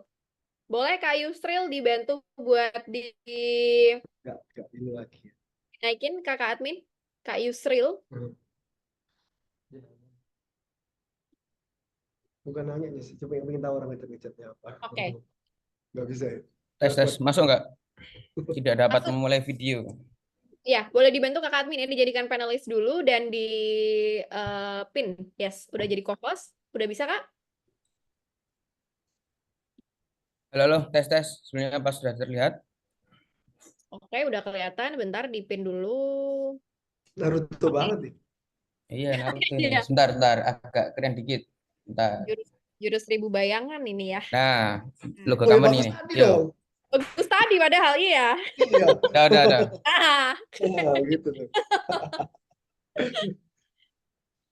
Nah, terima kasih Ko Andrew atas kesempatannya dan tim. Pertama, saya Yusril. Saya di sini sudah lulus kuliah dan sudah bergerak di bisnis tentang laundry sekitar 5 tahun. Nah, sebelumnya kan syaratnya kan harus ini apa namanya? Terima kasih. Oh, ternyata saya harus fokus satu bisnis dulu. Jadi sebelumnya saya ada 3 banyak bisnis, yaitu laundry karpet dan macam-macam sampai ke sepatu. Nah, yang saya tanyakan begini kok. Kalau saya tanya teknis rugi, saya tanya mindset aja. Mindsetnya kok Andrew tuh gimana sih kok? Kan kalau misalnya kita nyari investor atau nyari dukungan mitra lah ya. Nah, mindsetnya ke Andrew tuh bagaimana? Karena kalau mengambil investor atau mitra itu kan bisa jadi omset kita terbagi kan. Dan bahkan kalau kita cari komisaris bisa jadi kita di replace kan, bisa ganti CEO pakai RUPS. Begitu yang pertama. Dan yang kedua terkait ini sih kok apa namanya, sebagai Ko Andrew ini kan orang besar nih. Kira-kira apa sih best faktor yang kita sebagai anak kecil atau orang-orang yang kecil itu bisa interact atau connect ke orang yang lebih besar? Itu aja sih. Jadi intinya dua, yaitu yang pertama terkait investor dan yang kedua terkait untuk apa sih pandangan orang besar itu terhadap orang kecil yang mau interact atau mau berteman. Terima kasih.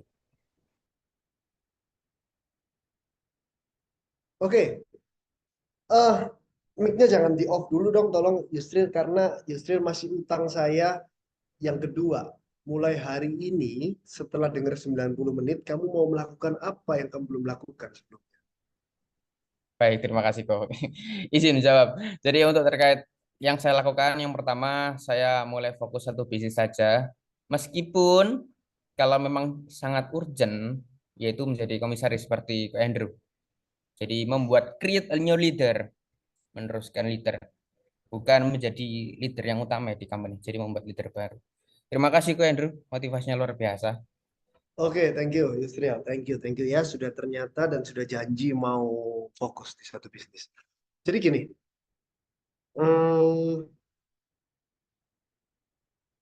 Holy Wings punya 100 investor yang per investornya itu naruh uang mulai dari ratusan juta sampai miliaran, sampai puluhan miliar, sampai ratusan miliar. Kenapa investor Holy Wings banyak? Karena dia untung, jawabannya. Benar kan? Kalau nggak untung, nggak mungkin mau invest terus-terusan. Jadi, kalau Holy Wings mau pakai uang sendiri, tidak dikasih investor, bisa nggak? Bisa. Tapi kendalanya dua. Satu, slow perkembangannya pasti. Eh, Keuntungannya dulu ya. Keuntungannya pasti kita nggak dibagi ke investor, jadi kita untung lebih banyak gitu kan. Tapi kerugiannya kita jadi slow. Kedua, kalau kita mau bikin bisnis ke depan misalnya bangun Disneyland misalnya. Disneyland itu Dufan yang di Amerika. Butuh uang 100 triliun. Terus kita cari investor. Sebelumnya nggak pernah cari investor. Percaya nggak dia sama kamu? Kamu kalau sekarang bisnis laundry, Yusril, terus kamu kan mikir ini udah pasti untung, saya udah enak, saya udah paham banget nih tentang bisnis laundry. Kalau saya pakai investor, investornya enak dong, nggak usah kerja dapat untung. Terus kalau kamu nanti bikin something big, something big, something new yang butuh dana banyak, baru cari investor, gitu kan maunya. Kalau ini saya masih bisa nih, keenakan nanti investor saya. Investornya percaya nggak sama kamu? Dipupuk investor itu kan, mulai kenalan dulu, nggak apa-apa. Nggak ada ceritanya ngasih untung investor kegedean, nggak ada. Investor kamu yang kamu kasih untung, dia itu akan nempel terus sama kamu, nyari terus sama kamu. Justru akan dicari terus, kapan buka outlet lagi dong, ayo buka outlet lagi dong. Duit saya masih banyak nih. Kalau duit dia habis, dia akan cerita ke temannya. Saya naruh duit di Yusril, dapatnya segini. Saya naruh duit di Yusril, dapatnya segini. Nggak apa-apa, kamu kasih duit kebanyakan nggak apa, yang nggak boleh itu ngasih duit kedikitan. Kebanyakan itu nggak apa-apa. Kamu gila pasti kalau kebanyakan, kamu nanti dicari orang sampai seluruh dunia nyari kamu kalau kebanyakan. Di saat seluruh dunia nyari kamu, kamu bisa bikin bisnis laundry di setiap titik. Apa ya, saya nggak ngerti mesin bisnis laundry kalau di Amerika itu. Mungkin yang terkenal di Amerika coin laundry ya, di sini juga masih baru 5 tahun ini mungkin, ya nggak ngerti saya nggak Ya ngerti, kamu betul lah kok. yang expert ya kan. Kamu bisa taruh 10.000 titik coin laundry dan kamu sudah bisa kerjasama, oke misalnya kerjasama sama Indomaret lah istilahnya, 10.000 titik bisa taruh. Ini ekstrim, ini nggak mungkin ya, tapi ini nggak tahu saya, selain Indomaret mungkin Yogyamart atau apa yang punya outlet banyak, atau kamu taruh di Pusat Gadai ada 1.000 outlet. Bisa laundry di 1.000 outlet. Satu outlet butuh modalnya 50 juta. 50 juta kali 1.000 berapa? 50 miliar. Duitnya dari mana? Ya kamu kalau nggak punya investor dari sekarang nggak bisa. Makanya itu yang namanya dipupuk. Terus kalau saya nanti jadi komisaris, saya ditendang gimana? Ditendang apa ini mas? Ditendang jadi komisaris. RUPS kan harus 66% untuk korum. Kalau mau untuk bulat kan 51%. Selama kamu masih punya saham 51%, kamu kan tidak bisa ditendang sebagai komisaris atau direktur gitu. Tapi kalau kamu sudah jual saham kamu di atas 50%, kamu ditendang ya nggak apa-apa. Sahamnya kan tidak tertendang, cuma jabatan doang yang tertendang. Kalau kamu sudah menjual bisnis kamu di atas 50%, artinya kamu memang sudah exit dari perusahaan kamu sudah mempercayakan itu ke orang lain. Itu kira-kira, Israel. Oke, Israel, terlalu cepat bahasan saya? Aman-aman, get the point all. Go. Sip, mantap. Yang kedua itu di saya Oh iya, tulis di masih ada catatan. ya? Ada Oh kan iya, selalu iya. bertanya ya sesuai ke Andrew. Oke, ini tinggal 15 menit waktu saya. Jadi, apa poin penting bagi orang besar agar mau bermitra dengan orang kecil? Ini balik lagi sebenarnya. IQ dan EQ. Kamu harus pinter dan harus menyenangkan.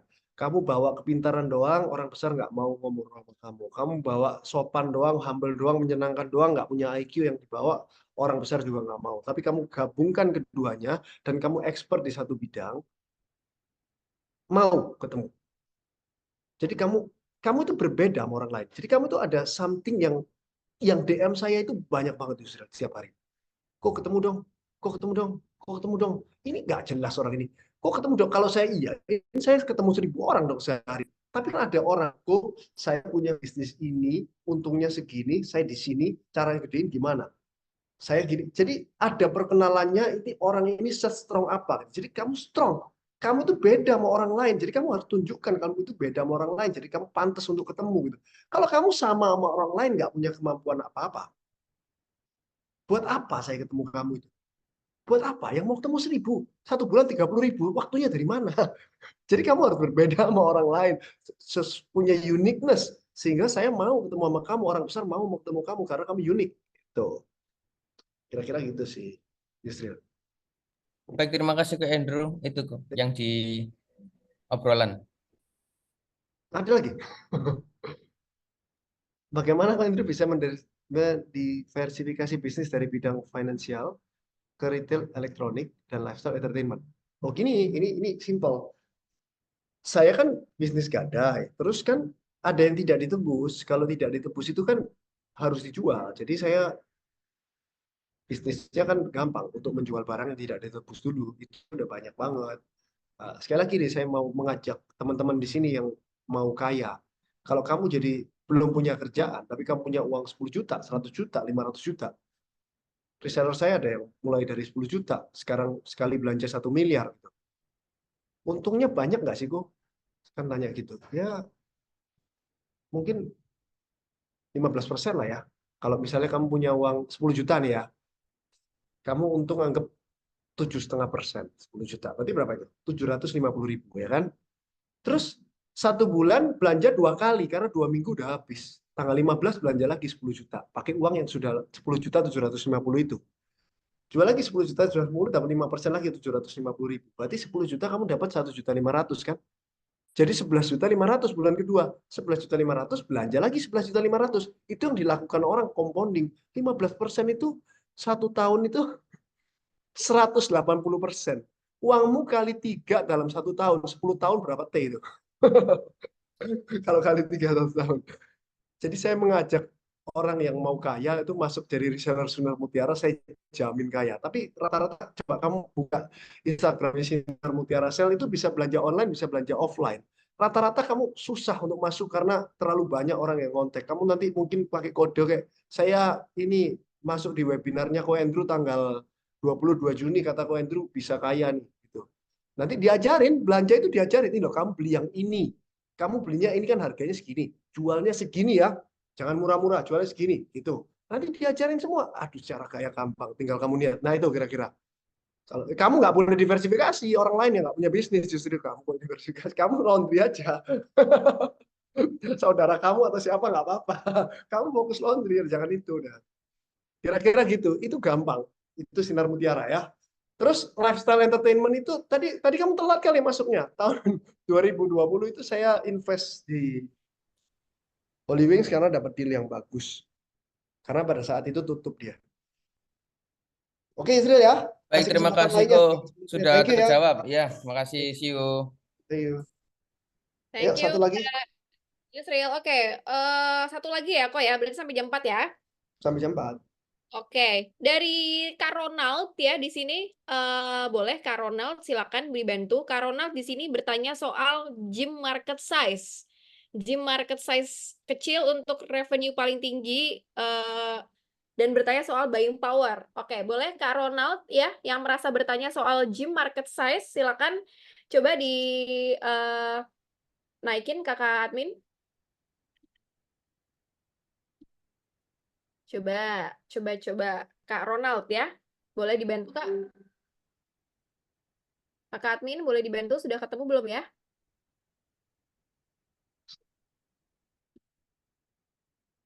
Ronald atau Ronald Triatmaja ya guys? Kak yang bertanya soal gym market size, aku coba buka Ronald ya. Oke. Udah ya? Coba Kak Ronald boleh? Sudah bisa?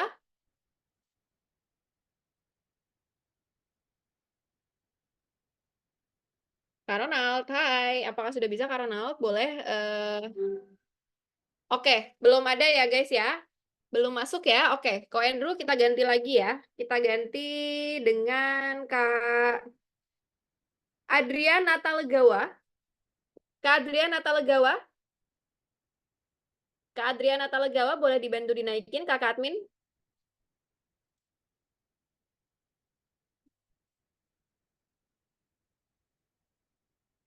Coba ketemu nggak Kak Adrian Natalegawa? Adrian Natalegawa nggak ada. Oke, langsung keluar pas lagi di chat. Aduh. Ganti ya dengan Kak Marvin. Boleh Kak Marvin. Kak Marvin ya, boleh dibantu Kak Marvin. Ini sudah aku promo to panelist. Kakak Marvin boleh di-accept ya, biar bisa langsung on cam sama Ko Andrew.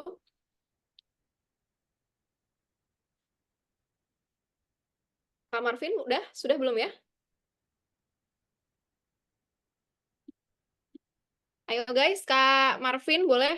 Belum di ACC, oke. Kalau misalnya teman-teman nggak ACC cepat, bakal langsung aku ganti ya, teman-teman ya, karena ini waktunya sedikit. Oke, boleh dari Kak Theophilus kali ya, Kak Theophilus Jefferson.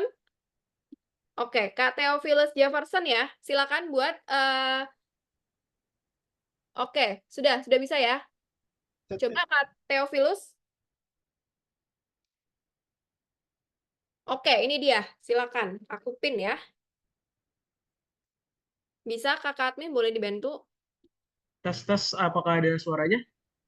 Ada. Boleh dipin ya, Kakak admin ya. Oke. Sudah bisa on cam, Kak Theophilus? Panggilannya Oke. apa nih? Theo aja panggilnya. Oke, Kak Theo silakan on cam dulu. Oh, belum bisa, Kak. Boleh Kakak admin boleh dibantu di Oke, udah bisa. Yes. Oke. Halo Theo. Oke. Halo kok. Ya. Silakan. Oke kok. Jadi pertanyaannya itu adalah CoinRu kan udah ngebikin untuk dari HWG, terus ada juga dari Sinar Mutiara Sel, terus dengan banyak karyawan juga kan kok. Tapi dari pengalaman saya untuk jalan bisnis, karena kebetulan sektor bisnis saya itu ada di dalam ekspor dan juga F&B, salah satu kendala saya itu adalah yang paling susah itu adalah manajemen untuk sumber daya manusianya kok. Karena ketika saya hire, terus saya mencoba untuk apa ya namanya memimpin mereka, seringkali tuh susah untuk di approach-nya coach, gitu kok. Kira-kira dari Koendro nih yang udah bertahun-tahun ngejalanin bisnis dengan banyaknya karyawan, gimana tuh kok caranya supaya bisa nge-handle sumber daya manusianya? Oke, Theo. Theo, itu dulu dong. Ternyata apa? Oh ya, oke kok. Jadi dari yang tadi udah didengar, ternyatanya itu adalah kita tuh harus fokus dalam satu lini bisnis kita kok. Karena kebetulan kan ada dua nih yang sedang aku kerjain kan, untuk ekspor dan juga untuk F&B. Nah, jadi jujur aja kalau misalkan megang dua emang agak berat, kayaknya harus satu bener. Dan juga ternyata kita tuh harus punya skill udah pasti, dan juga kita harus expert, harus fokus di bidang bisnis kita. Dan dari yang Koenru udah bilang, aku udah coba bikin rumusnya. Rumusnya itu tadi Koenru juga bilang kerja lebih keras daripada yang lain, terus ditambah persistence, ditambah fokus juga gitu. Jadi di sini Koenru secara nggak langsung yang aku tangkap itu Koenru mau ngasih tahu soal work ethic juga sih kok, sama Ya. fokus ya. Terus janjinya mulai setelah lihat saya 90 menit, kamu mau melakukan apa yang belum kamu lakukan sebelumnya? Oke, setelah ini saya bakal coba ngekat yang bener-bener gak penting, mau fokus ke dalam satu lini bisnis, dan juga pastinya bakal kerja lebih keras daripada yang lain. Belajar terus-menerus sampai jadi expert di bidang yang saya Yang mana yang mau dikat? Ekspor atau yang F&B? yang F&B. Jadi pengennya fokus sama ekspor doang. Soalnya saya ngeliat kalau ekspor itu bukan cuma soal B2B aja, bukan cuma soal jual-menjual kepada buyer di luar negeri, tapi dari sana kita juga bisa networking. Siapa tahu nanti si buyer ini ketika dia sudah nyaman dengan kita, dan juga seperti yang Koen bilang, menjadi pribadi yang menyenangkan, dia mungkin bisa invest ke kita, atau kita bisa menyodorkan opportunity yang ada di Indonesia. Jadi Ekspor kemana, Theo? ekspornya ke negara Vietnam. Negara mana? Ke negara Vietnam, terus Thailand juga. Vietnam, oke. Yap. Oke, Theo. Tadi pertanyaannya apa sih? Lupa saya. Tentang cara manage karyawan yang banyak banget. Oke, ya. Theo, baru ingat saya. Ini pertanyaan terakhir ya. Theo, kamu kalau mau fokus ekspornya ke Vietnam, ya, dan mau fokus itu, kamu belajar bahasa Vietnam. Jangan kaget. Agak ekstrim memang belajar bahasa Vietnam. Tapi setidaknya nanti pesaing kamu yang mau ekspor ke Vietnam, dia nggak bisa. Kalau kamu pakai penerjemah, kamu nggak bisa nego. Mana bisa kamu negosiasi? Nanti ya, saya bilang nanti ke depan kalau sudah besar. Kamu mau nego sama buyer kamu di sana, gimana cara nego pakai penerjemah? Masa negonya bertiga, satu ruangan? Nggak mungkin kan? Gimana caranya gitu? Setidaknya kamu belajar bahasa Vietnam, yang sesuatu hal orang lain males lakukan, kamu lakukan sekarang. Jadi kamu nanti punya nilai plus itu contoh satu aja yang mindset yang harus kamu lakukan, yang susah tapi kamu harus lakukan, kan? Oke, cara manage karyawan ini mudah sekali. Yang saya lakukan adalah struktur organisasi dulu. Kamu bikin, kalau kamu sudah punya satu level di bawah kamu harus dekat. Hubungan kamu harus punya chemistry dengan satu level di bawah kamu. Kalau kamu CEO-nya, berarti di bawah-bawah kamu satu garis itu kamu harus dekat. Dekatnya sedekat apa? Dekat banget. Bukan cuma di tempat kerja doang. Di luar jam kerja juga nongkrongnya sama dia, curhatnya sama dia, satu level di bawah kamu gitu. Masalah keluarga pun sampai cerita sama dia. Benar-benar dekat. Yang saya bilang dekat itu dekat. Bukan hubungan kamu dengan karyawan, tapi dekat. Setelah itu, ya, dia akan melakukan hal yang sama seperti kamu lakukan ke dia. Satu garis di bawah dia pasti dekat. Karena dia kan nggak enak. Wih, bosku aja kayak segininya sama aku. Masa aku harus sombong ke bawahanku? Bosku aja baik banget sama aku. Makannya makan sama, ngobrolnya sama, nongkrongnya sama. Masa saya sama bawahanku gitu? Dia pasti gitu. Pasti mencerminkan sikap kamu ke bawah.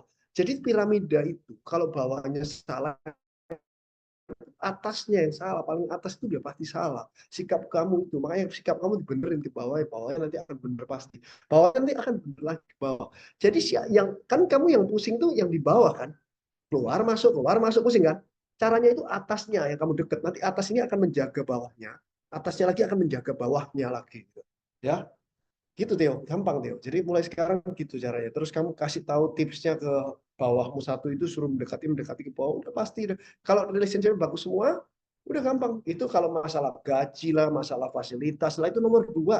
Semua orang keluar bukan karena 78% orang keluar bukan karena gaji, bukan karena income, bukan karena fasilitas. Orang keluar karena nggak cocok sama atasannya. Saya kasih tahu.